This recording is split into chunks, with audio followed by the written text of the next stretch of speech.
welcome everybody. We're so glad to have you here. We appreciate all the hard work that you do, and we could not do it without you.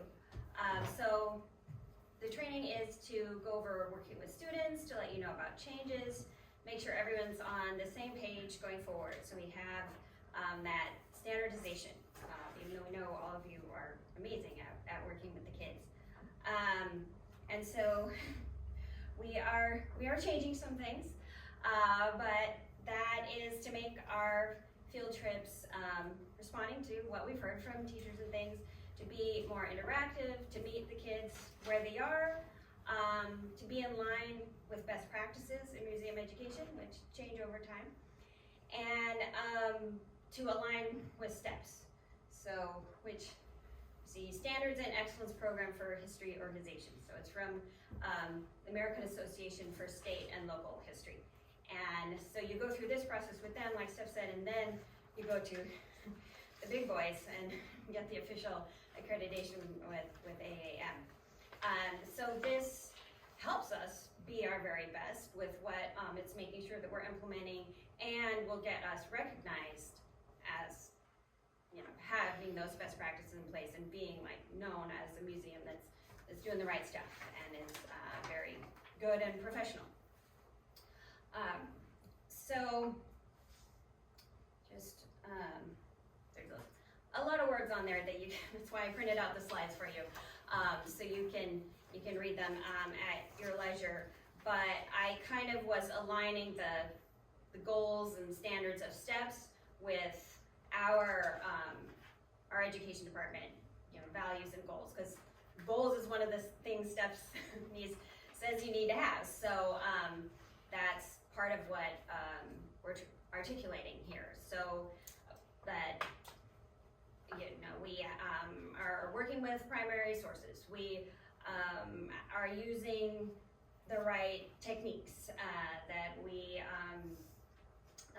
you know, the kids are gonna find different perspectives. They're gonna learn about the historical context. They're gonna make connections with what they learn and each other, and they'll ask good questions, hopefully. And that we will be guiding them to do that and responding to those questions and providing that context and perspective, so that we all have the goal of doing that. It's going to make us be the best that we can be. And so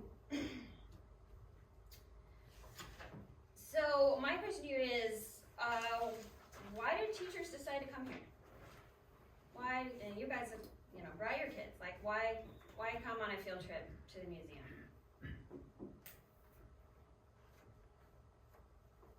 You gotta have some idea. To get out of the classroom. Yeah. No, that is true, yeah, for sure. Yeah. To immerse students in a sense of history, because place-based understanding and how they are culturally now versus how it was, then I'm going to guess it's a huge eye-opener for many students.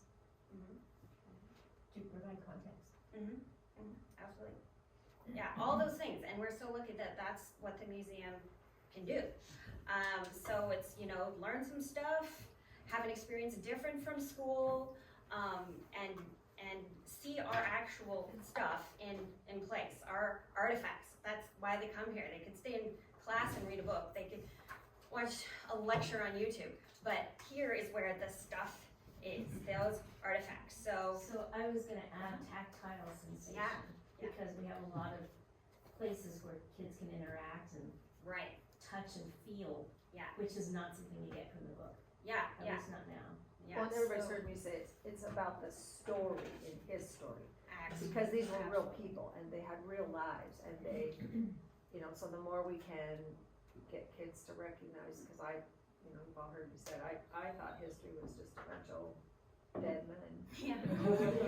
And reciting dates, that's what I thought a lot. When you know, my schooling was, so it's about the story. Yeah, absolutely, and that's what our main thing is, that the artifacts tell stories, and so I can really see you guys are showing you really understand that about why they come here, and so that's what the teachers want, and that's what we're gonna do, and we're gonna meet those needs. Like, so we're not gonna lecture. We're gonna engage with the artifacts, and we're not gonna keep it as strict as and as regimented as sometimes you have to be in the classroom. We're gonna give more choice and informality. So they're gonna learn a little bit. They're not gonna learn the whole history of Big Harbor, but they're gonna learn that artifacts tell stories. They're gonna learn what a primary source is. That's pretty basic. And they're gonna learn museum literacy, like how to look at an object. That's what we want them to walk away with. When they go in another museum, they've learned a little bit about how to look at that. And we want them to have an experience that's different from school. And so they feel like museums are fun and a cool place to go to, and I can go to museums in the future. They're, so they're gonna have choices. What do I wanna look at? And you don't have to like stay in a proper line and that kind of thing. There's informality, there's choice. They can talk to their friend about what they're looking at, so they can make a connection with the artifact and with each other. So we're asking questions, encouraging questions, and discussing. Like exploring and discovering is always better than following and listening. We, like I said, informal choice, connections. We're providing guidance, not lectures, and we're asking questions. They're asking good questions, and we might not get the answers to the questions, but they're gonna learn how do we look for an answer to a historical question. And okay, this artifact is giving me some of the answer, but not the whole answer. So how would I find more answers to that? I put this little picture that we are always good cop. So the point is, they have a good time here. You think about what you want them to say when they go home. You don't want them to say the museum lady yelled at me. Not that any of you would, but that would be the first thing they said if that did happen, but that wouldn't happen. So just a reminder, we're always good cop. So the teacher it's her job to be bad cop. So if you have any issue with behavior or whatever, you ask the teacher to step in. So they can always feel that, we're the nice one. We're the chaperone. Yeah, so question about the chaperones, Mhm. since I've done that too with my grandkids. Mhm. Will the teacher and the chaperones get this also? So that chaperones aren't like going, on some, child who's like, No, this would be way too in depth for them. But I mean, or are they gonna get that basic outline that we, it's the Harbor Wild Watch, learn and have fun? Are they gonna get that basic? well, the chaperones should be monitoring their group. Okay. So- Like, I mean, and if some kids are going crazy, well, the main thing is to be like redirect. If it's not working, it's not working. Like they're not gonna stand there and listen to you. Yeah. You're not gonna change that. So move on to the next thing, or it's free explore time, which I prefer anyways. But you can be like, Mrs. Smith, can you manage this? Okay. Like anytime. Like you're never alone. I mean, shouldn't be. And it's not your job at all to manage their behavior. And so the teacher is there, or at least several chaperones are, and Let them do it. and you just let them do it. So I've done that more than once. Can you manage this? That's kind of my thing. So also, all teachers are given quite extensive packets about this whole experience, Pioneer School in particular, of what's expected of them, what they need to be passing on to chaperones, what they should be preparing their students with. However, you can only lead a horse to water.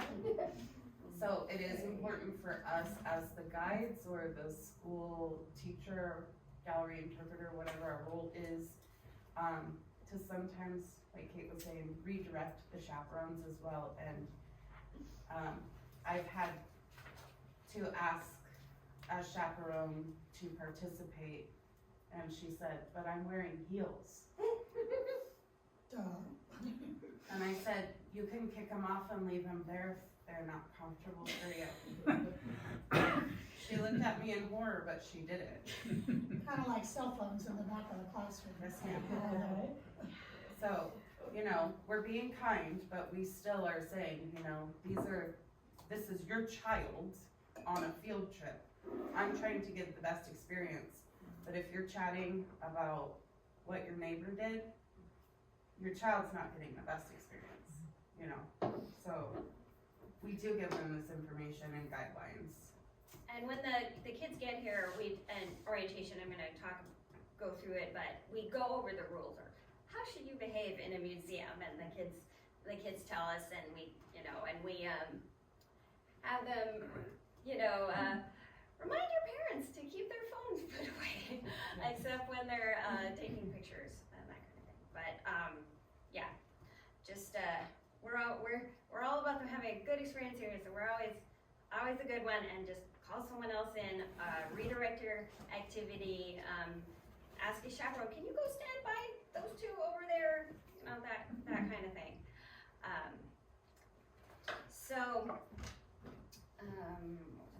Okay, so, like I said, now I'm gonna kind of go through the parts that we do. I'm not gonna do every single detail of the school tour. If you haven't done them before, like I said, we'll have you shadow us, several times, so then you'll get to really see what it's like. So we start with orientation, welcoming them in, feeling like we're excited to have you here, who's been here before, that kind of thing. What are museums, and what is an artifact? Like I said, we hit that theme hard. The artifacts tell stories of people in the past, in a certain time and place. Artifacts tell stories. That's like, if they come away with that, we win. So what is an artifact? Three-dimensional object made or used by humans. And we talk about, does it have to be old? No. Just those key points. And we talk about, how should we behave in a museum, and touching and not touching things. And getting them to start to make that connection that doing history is detective work. So when we're looking at these artifacts, we're looking for clues. And what are they telling us about people in the past? But just like a detective can't solve a mystery with just one clue, we can't get the whole story from one artifact. So we've got to bring in other sources of evidence to put with the artifact. Photos and diaries and all that kind of thing. And so you can review this more. I hope you will review the packet more at your leisure, about our main theme, and then kind of the sub-themes that we've broken it down into, what we are trying to convey. And like I said, learning how to read an object, that kind of literacy. And I just like this quote I put here, about making the connections, not just like reciting dates and things like land and thing. Like, you're making a connection with history and connection with the people you're with as you explore the history, which we see a lot in the museum. Like when people come in and see the pieces of Galloping Gertie, and they're like talking about like when they crossed the bridge, and and this time I saw the video, and oh my gosh, can you believe it? And like all the stories that just come up when people are looking at a thing and it reminds them of something, and they tell their neighbor. We want that to happen with the kids too. So part of orientation is explaining what's going to happen in the schoolhouse and getting them ready to do that. And part of the way we make it more experiential, interactive, authentic, living history is to dress the kids up, if they want to. Some kids come in costume, and like sort of pioneer outfits, though I did have a kid come dressed as a pilgrim last year. So, 300 years off, but, I was Indian one. oh, yeah. You can't send them away.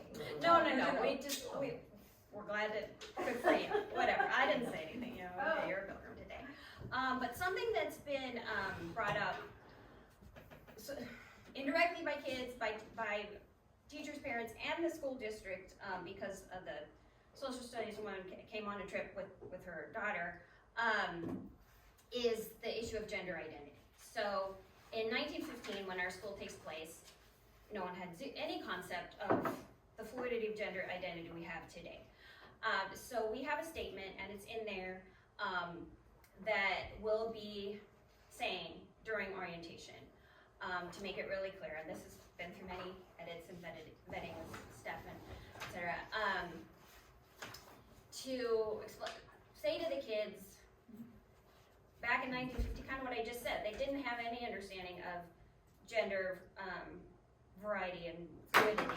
And so we're going to be saying, you know, this is for boys and this is for girls and this is the boys line and this is the girls line. And you can make your own choice.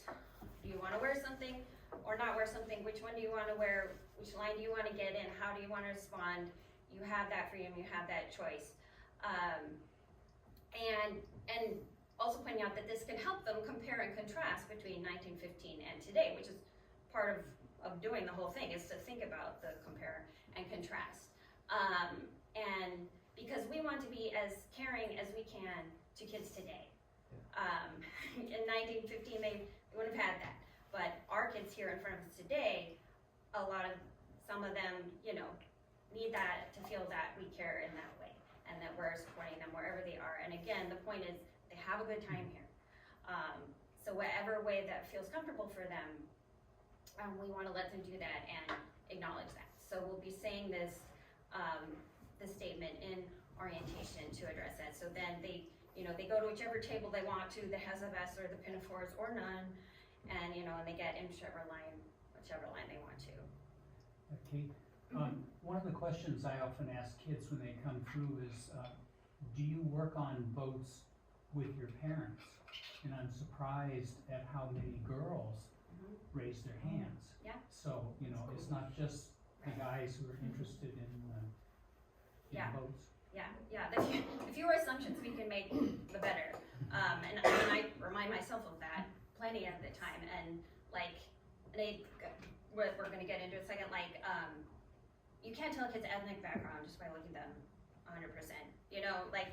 We can have Native American kids and you wouldn't know, or whatever it is. Well, you don't know how they self-identify either. If Exactly. They're adopted.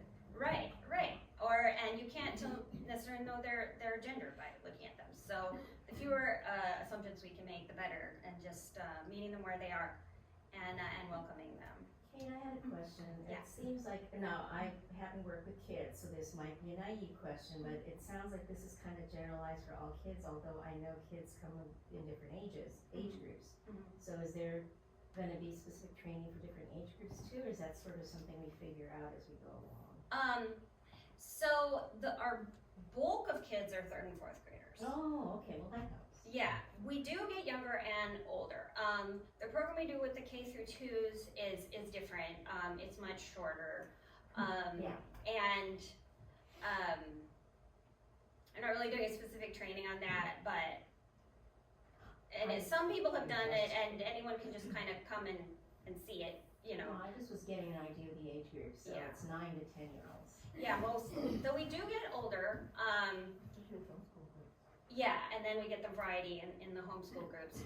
And it's kind of, well, in education we call it scaffolding. You kind of have your bag of tricks that you kind of adjust up or down. Yeah. It's kind of like the same question but at a higher level or a lower level. And certain things like, let's look at this artifact, what do you notice about it? You can say it to anyone. And the little guys are gonna say it's red, and an older kid might say it's woven, but it's still the same question.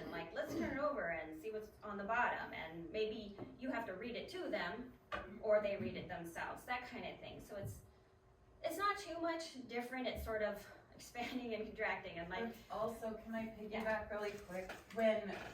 During the training process for all of this, you're shadowing someone who's done this a bunch of times, many times, and it's different people. I like to put new people with several different people so they get kind of a flavor of everything, and then they can find their own way. But then you can see how, the veteran gallery interpreter kind of deals with older kids or the babies.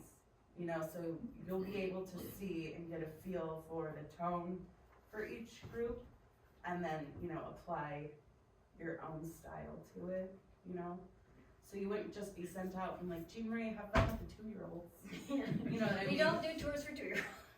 Except for mine, Yeah, well, but she's I usually can leading. tell, Yeah, well, so there's at a lot. least I'll know what to look for if I'm shadowing it. Yeah, The absolutely. nuances. yeah, and it'll come with time. Most of the kids wanna have fun and engage with stuff. The older kids, they really wanna be respected and have a sense of independence. Yeah, and we did have some older groups last year that were great. We had this group of seniors who all wanted to be teachers, or at least this was a class for wanting to be teachers, and they were amazing. I loved them. They were fabulous, and and I had to kind of make up a whole different tour for them, which is cool. We did it in a small museum, and it was wonderful. And then they came back again because they had such a good time. Because their teacher and them were like, well, what if we do this whole project with this stuff at the museum? So it was amazing. Yeah, and I was so glad that we could be responsive. Which is a big change to when Steph and I were working at the State History Museum. It was, this is the way it is, and we've got 500 kids every day. So another change, speaking of inclusion and representation. So the story of this area starts with the Native people. So all school tours will start in the Native Gallery with the Native people, not with the Wilkes expedition in 1841, because this is where the story actually starts. Caveat, sometimes we split the group in half, and half start there and half start in Shenandoah. Of course, then that's fine. And then when you come back from Shenandoah to do the galleries, you start with the Native Gallery, because that is the beginning of the story, and that's the most respectful to the Puyallup people who are still alive and thriving and here today, and their history. And again, you don't know who you've got on your tour. And that's the beginning of the story, chronologically. There's different ways to tell history, but with kids this age, chronologically is kind of the best way to do it, and it's something that they emphasize in the standards. It's all about timelines and change over time. So you start with the Native Gallery, and I've put a number of different ways to engage with them. Starting with do you know the tribe that lived here first? Sometimes they do, sometimes they don't. And again, like I said, reminding them that the Puyallup still exists today, and think about if they've been around here, why do you think this would be a good site for a village? So starting this discussion. And then one thing that I did that I always do, the voice box that's out there in the park, if you're familiar with it, this is what's on it, that first people part, just in the estuary park out there, you press a button, and it speaks in English and Lushootseed with the place name and the name of the specific band of the Puyallup that lived right here, and about the language, and it's wonderful. So I held my phone up to it and recorded it. And so when I bring the kids in the gallery and I talk a little bit, like I was saying, you know who lived here first, blah, blah, blah, and they say, okay, we're gonna listen, and we're gonna repeat it back, the words. So we're gonna do that right now. Let's go over the Lushootseed place name in Indian Harbor. Twalkush. Twalkush. Twalkush. And the kids get to do this. Learn, hear a little Lushootseed, and then so that's the place name, and it's called the place where game exists. And then the next, the specific band, is the Swiftwater people. Let's go over the Lushootseed word for the Swiftwater people who resided right where you are standing. Swabash. Swabash. Swabash. Yeah, Lushootseed is not easy. But besides the voice box, they're also on YouTube if you want to practice. Yeah. How do you spell the name of the language? Did I put it? Lushootseed. Lushootseed. Oh, okay, thanks. Yeah. I mean, that's like the Englishified version of it, but that's how the tribe refers to it when they're just speaking English. And other ways to engage in there, again, you don't need to know everything, but just hey, okay, we're gonna spend a few minutes, look at all these cases. What see what's interesting to you. That's why they're here. They shouldn't be looking at you most of the time, they should be looking at the stuff. So they're looking at the stuff, and then you just kind of walk around like, oh, hey, what do you notice there? What's that thing? And they never read the captions. So it's a great way to engage, like, hey, which one is that? Oh, that's that one. What does that one say? And again, you can judge the level. Like, do you read it to them, or do you say, hey, what does that say? And they read it out loud.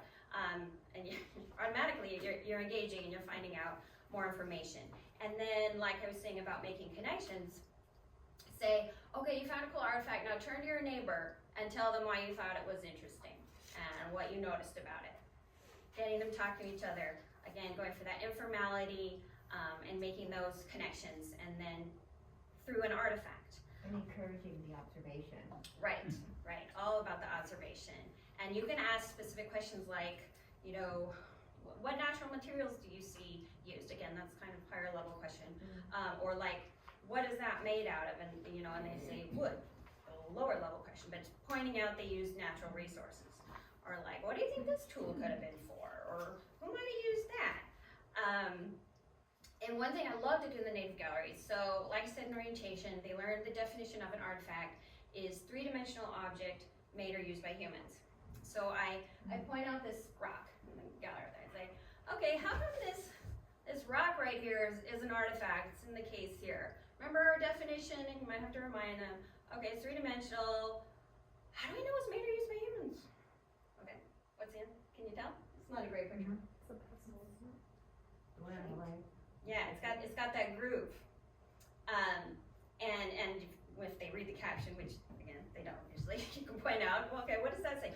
Oh, it's an anchor. Oh, so what do you think that groove was? A rope.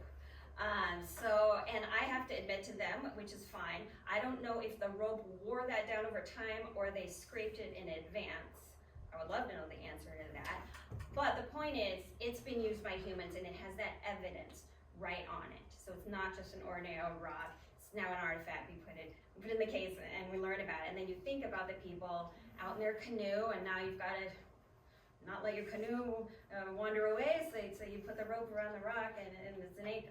And so then it gets them engaging with the artifact, noticing carefully, and thinking a little bit about the people of the past. And so coming out of the Native Gallery, going into the Gig Harbor Gallery is very awkward because we have the Native Americans and then they're gone. And all of us here were not here when the museum was made. And so we're not responsible for that, but we have to deal with that. And Steph and I have ideas for changes.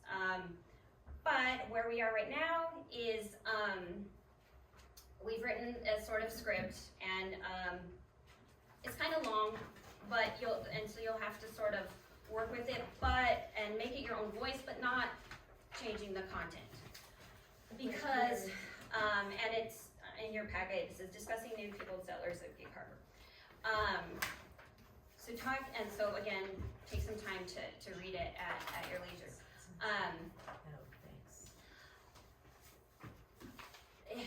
It's a hard history and it can feel awkward.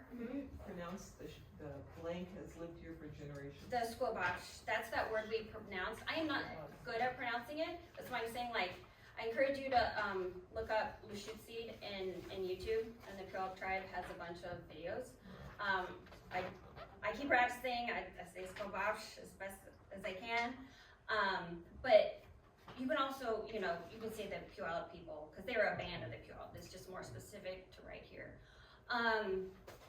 It's a brutal history, and it's awkward, and it can feel uncomfortable to talk about, but it's what happened, and we need to acknowledge that about the Native people were here, the explorers came. Here's where you talk about Wilkes and how Gig Harbor got his name, and then the settlers came and pushed them out. I mean, that we had the Indian Wars, we had the reservations, we had the Medicine Creek Treaty. This all happened, and that is why when you go into the gallery, all of a sudden there's no Native American stuff. Which is not to say there are no Native Americans remained in Gig Harbor. They're just not in the gallery, which is a whole thing. But we need to talk about it, and it's again judging your audience and how much time you have to spend on it, but we need to say that, these explorers came and then these settlers came and they wanted the land and they pushed the native people off of it, onto reservations. They, or tried to, and the native people fought back against this, and we have what was called the Indian Wars. And then, they were forced into a treaty that kept them in small areas and reservations, and then the settlers took over the land. And then specific to Gig Harbor, there were several native families that stayed around Wallachet. As far as we know, there was no violence here, as far as we know. There were some families that stayed in the Wallachet area, and I've actually been researching that. And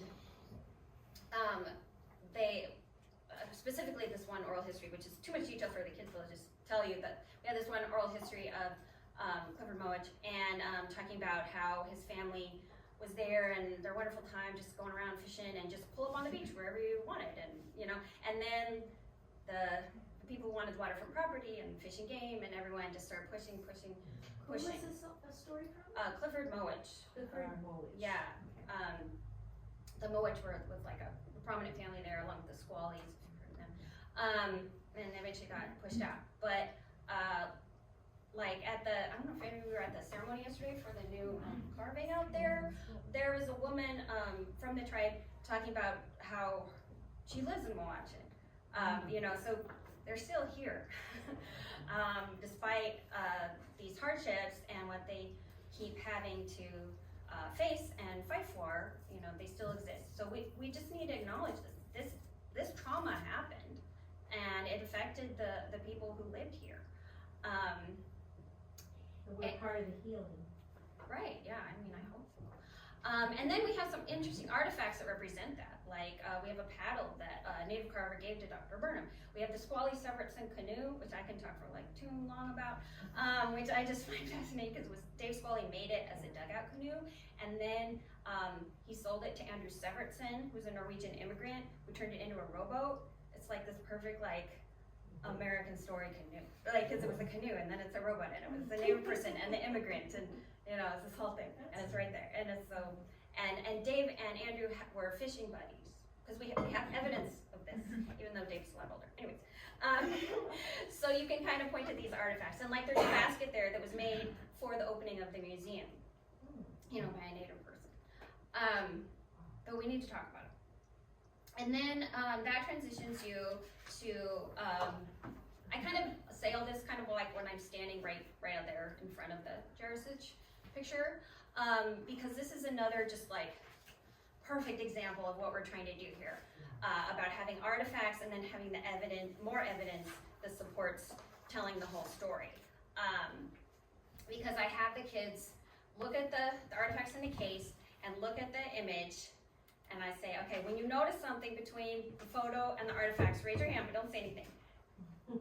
And they get really excited, and then we have this whole discussion about how she's wearing that blouse in the picture, how Sam's wearing that watch in the picture, and so we've gotten the artifact that we get some clues from it, what's the story there, what are these, and then we see, these are the actual people wearing this. Now we find out this is the Jersich family, and this picture was taken in 1901, and she was Native Canadian, and he was from Montenegro, and their whole story, and then became like founders of Gig Harbor, and she's not Native American, but she's still a Native person who helped establish the community here, and the Jersich descendants, many of them over the years, and still around, and that basket was made by Anna, which is kind of cool because she learned that growing up in her tribe in Canada, and then she got here and learned sewing because she made the blouse too. So like an interesting cultural shift, and we have her sewing machine in the gallery. So that's just really exciting. I'm so thankful to the Jersich family for letting us put these artifacts on display, because these are very recent to the museum. And so the family's still around and giving us stuff, which is fabulous. I love the interracial marriage, Yeah, and yeah. just the children, all the children. Yeah, and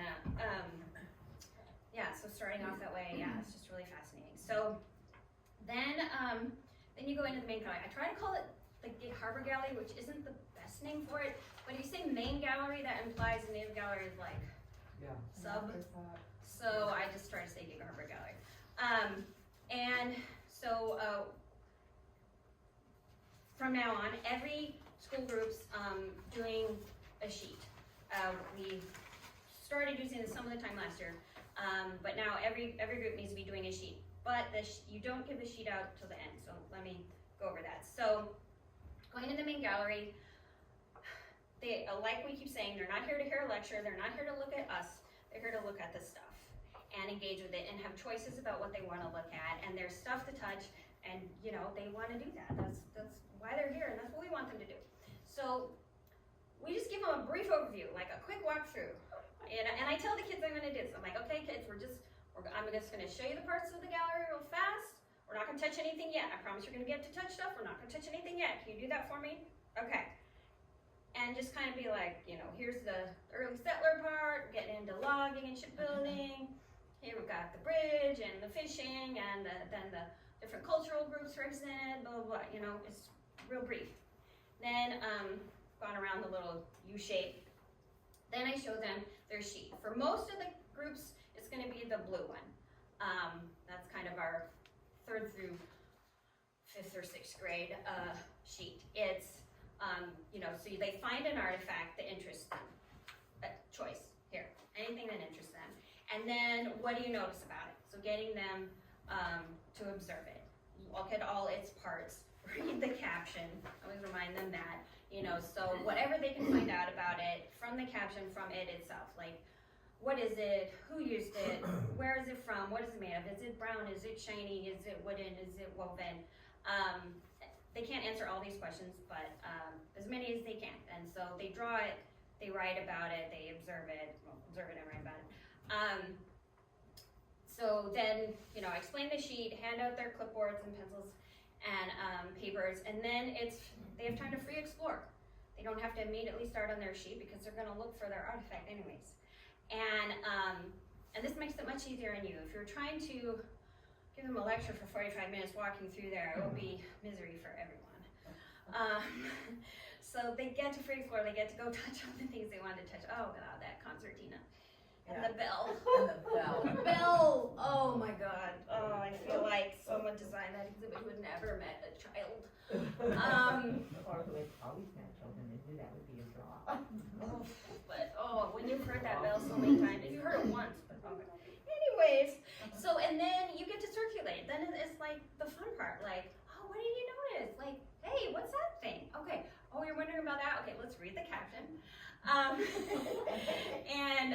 Like, let's look closely at that. What do you think that's made out of? What do you think that was for? You know, just work in the room and getting them to notice stuff, getting them to engage with stuff, and you know, the occasional. You've been at the concertina for a while. You might want to check out some of the other things here if you're gonna get your sheet done before the end of the time. You know, you give the warnings. You know, you've got 5 minutes left. Make sure you've got your sheet done, etc. And again, we've got the choice, we've got the informality, and then they're making the connections like, oh, what did your, you know, neighbor find, or, you know, what was she looking at?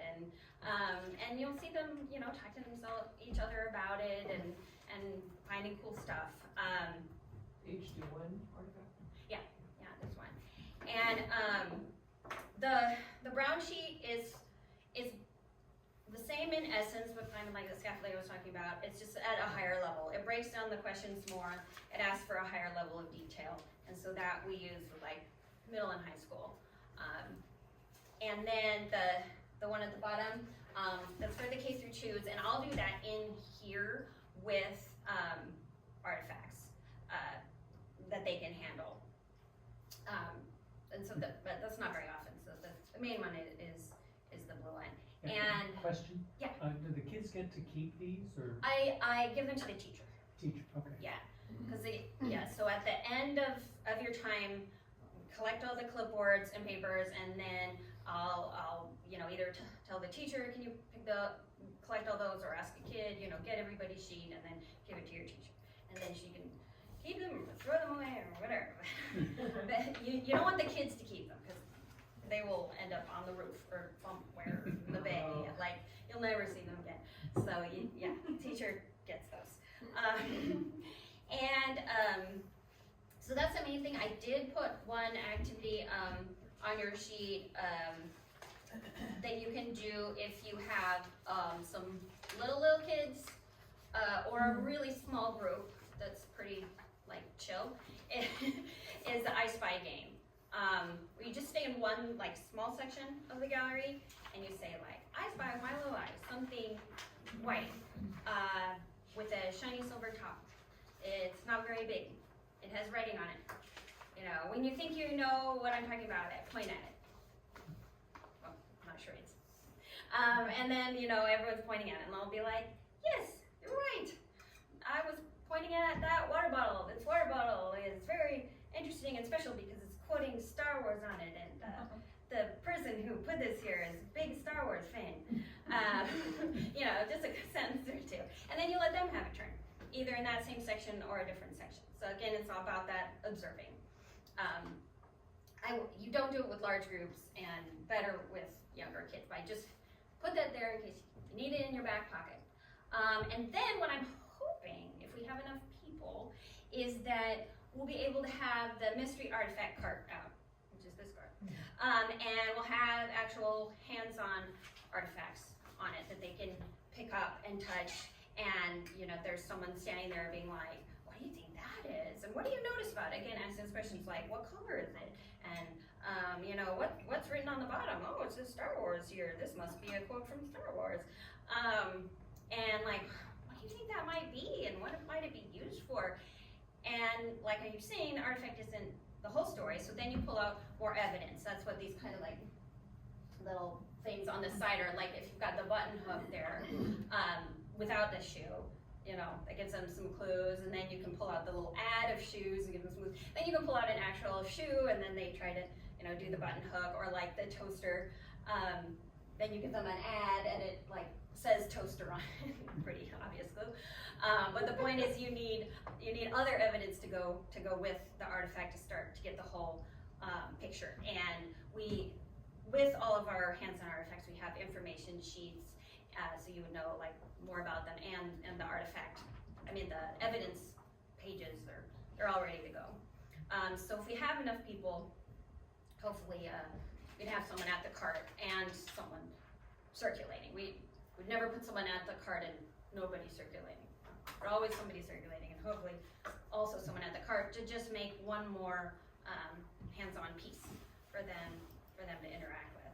I have a question. Yeah. Are we still taking the class in two groups? Like, while this is going on in the gallery, it's half the class and the other half is on the Shenandoah? Yeah, and well, it depends on numbers. Yeah. But Okay. yeah, definitely if it's, you know, 30 kids, like you can't take 30, you know, we don't want more than like 15 at a time in any one part of the museum, really. And then Shenandoah. So these are the main points of Maritime Gallery per Steph. So I wrote them down for you, so you would know where Steph's thinking is. These main points will become more obvious once the Maritime Gallery is actually finished. But these are some things for you to be thinking about when you're talking with the kids about Shenandoah. So for those of you who aren't really familiar with Shenandoah, don't worry. Again, you'll shadow, you'll get to learn some of your basic facts and details about the parts and everything, to be able to walk the kids around it and explain it. But also, be careful of your level of detail. Like, you can get really into the weeds with boat repair and the like, every single nuance of Shenandoah's history. Remember what's going to interest the kids and keep their attention. So briefly, like, it's cool. They want to know, like, it's so old and it's been through these changes. You know, that's really interesting. The tar pot is very interesting and stuff. But like, you just gotta judge your audience, read the room. If they're like glazing over, you know, keep it moving. going around, like, the, you know, caulking is very interesting, but maybe you don't have to tell them the specific formulation of the pitch you used.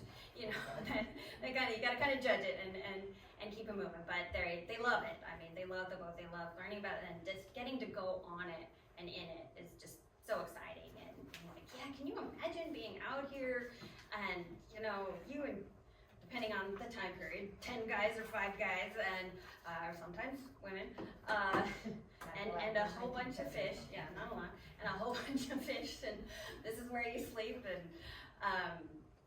yeah, getting that sort of experiential imagining and just learning about the restoration and conservation, because that's part of what museums do. It's kind of like a behind the scenes thing that you wouldn't get at most museums, but here you get to actually see, like, and you know, you ask them, like, I'm looking at the side of the boat, like, what do you think's the old stuff, and what do you think is the new stuff? And that's pretty clear, and like, and telling them about, well, this was in the salt water, which actually preserved it. This part of here that's new is because it got rained on and it rotted out, and that kind of thing. And I'll get them on the deck and we will act out purse seine fishing.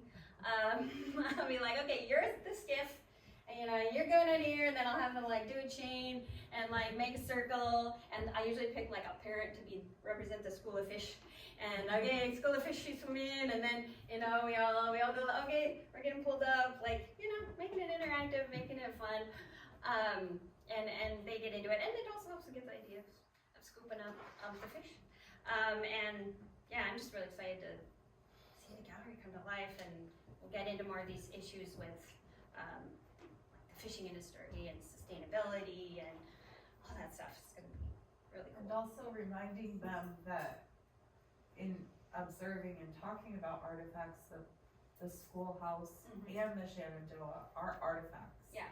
And it's super exciting and cool that these kids can go into an artifact. Yeah. It's not just a small thing that you can hold. You know, an artifact is the Shenandoah. Yeah, it's pretty And exciting. she was built here.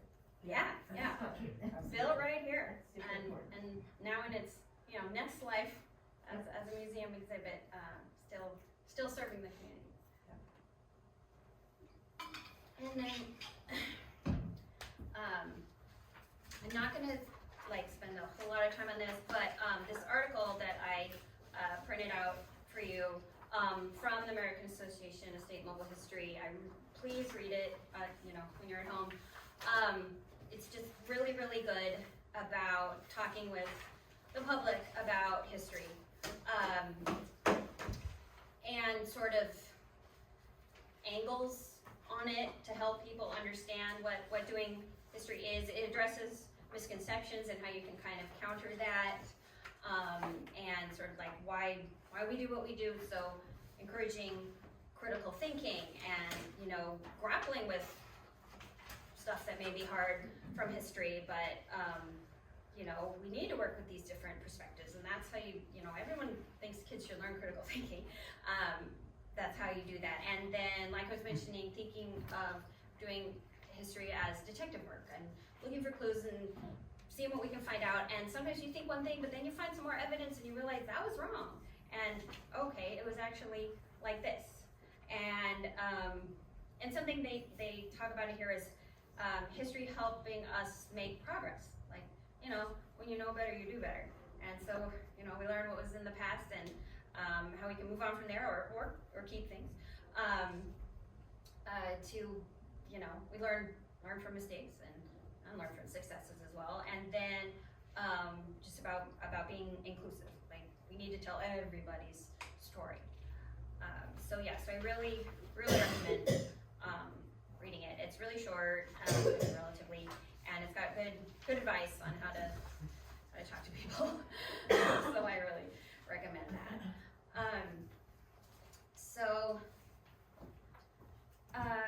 Yeah, just basically, You recognize us, guys? yeah, we put those pictures of Sarah and I. That's you. No.